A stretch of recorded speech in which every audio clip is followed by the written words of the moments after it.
Open Heavens on the Go. Saturday, January 11th, 2025. Topic: You must avoid causes, Part 2. Memory verse: Numbers 23:8. How shall I cause whom God hath not caused?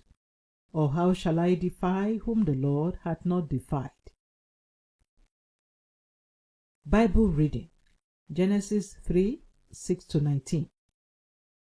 And when the woman saw that the tree was good for food, and that it was pleasant to the eyes, and a tree to be desired to make one wise, she took of the fruit thereof, and did eat, and gave also unto her husband with her, and he did eat.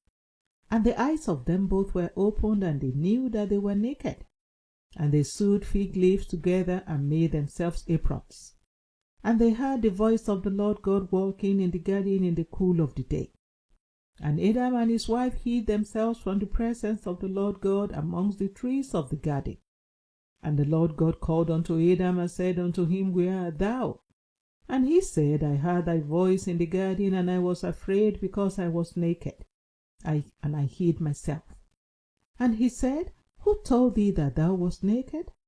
Hast thou eaten of the tree whereof I commanded thee that thou shouldest not eat? And the man said, The woman whom thou gavest to be with me, she gave me of the tree, and I did eat. And the Lord God said unto the woman, What is this that thou hast done? And the woman said, The serpent beguiled me, and I did eat. And the Lord God said unto the serpent, Because thou hast done this, thou art cursed above all cattle, and above every beast of the field.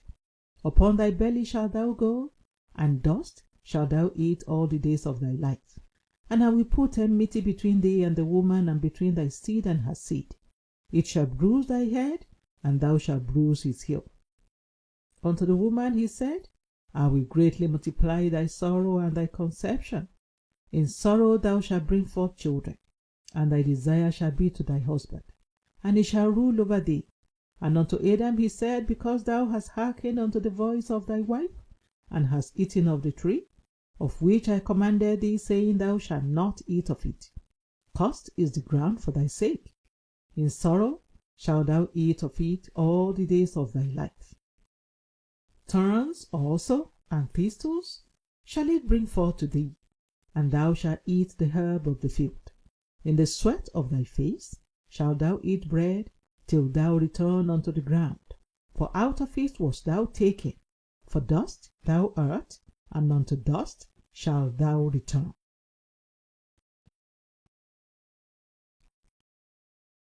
The Message.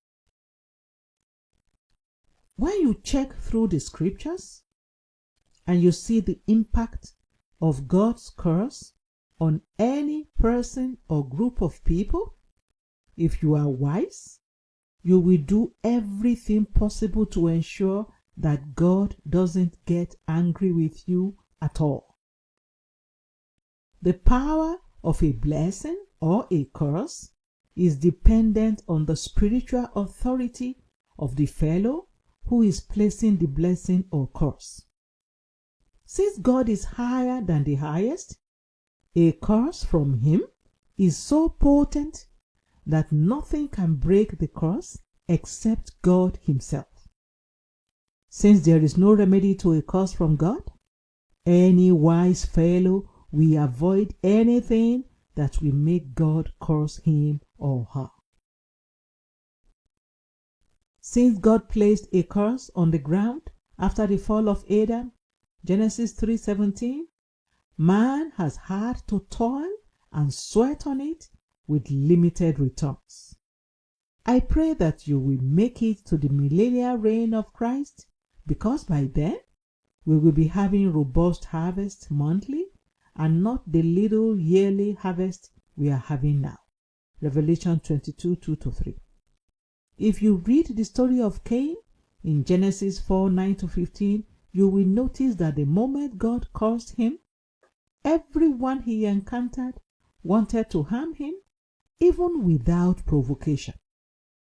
When you read the scriptures and come across something that God forbids, or that will attract a curse from him, you should stay away from such a thing.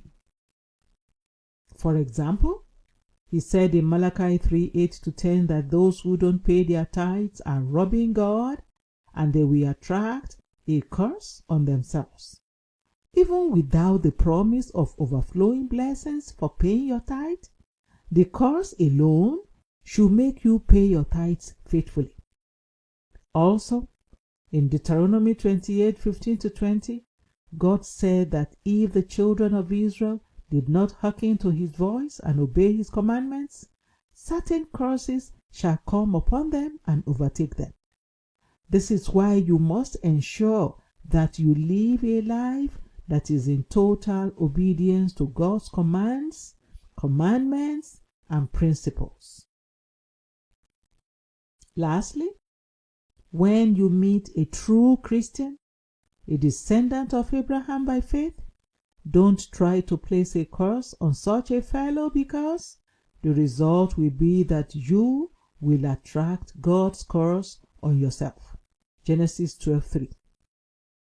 Beloved, God's curses are very terrible and they are irreversible except if he has mercy on you. Do all you can to avoid God's curses.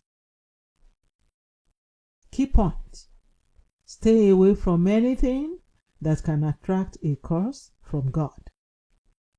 Bible reading in 1 year: Genesis 36-38. Hymn for today: Yield not to temptation. The Open Heavens is written by Pastor E.A. Adeboye, the General Overseer of the Redeemed Christian Church of God. God bless you.